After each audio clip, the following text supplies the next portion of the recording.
د مقاومت جبهې تازه او نوي اخطارونه احمد مسعود او یونس قانوني تازه څه ویلي ملګرو که تاسو هم غواړئ په پوره جزئیاتو پوه شئ ویډیو تر اخره وګورئ او زموږ چینل هم سبسکرایب کړئ د افغان نیوز قدرمن لیدونکو ستړي مه شئ وخت مو بخیر پام وکړئ د نن ورځې تازه او مهم خبر ته د جمعیت ګوند د رهبرۍ یو تن غړی محمد یونس قانوني وایي چې پر افغانستان د طالبانو حاکمیت تیارې ته ورته دی هغه په یوه آنلاین غونډه کې څرګنده کړې چې افغانستان د ترهګرۍ منګلو ته لوېدلی او موجود وضعیت له کورني اړخ سره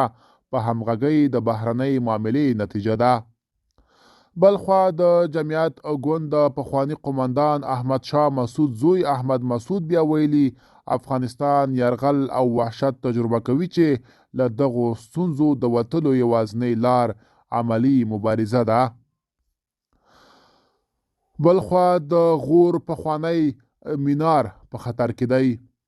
د وروستیو سیلابونو له امله راپورونه ورکول شوي چې د 12مې پیړۍ دغه تاریخي اثر مینار جام د نړېدو له جدي ګواښ سره مخ دی تازه د طالبانو اطلاعاتو او فرهنګ وزارت ویلي د سې شنبې په ورځ یو پلاوی د غور مرکز فیروزکو ته ولاړ ترڅو له نږدې د مینار جام وضعیت وارزوي او د تحقیماتو لپاره یې راتلونکي پلان او راپور برابر او مرکز سره شریک کړي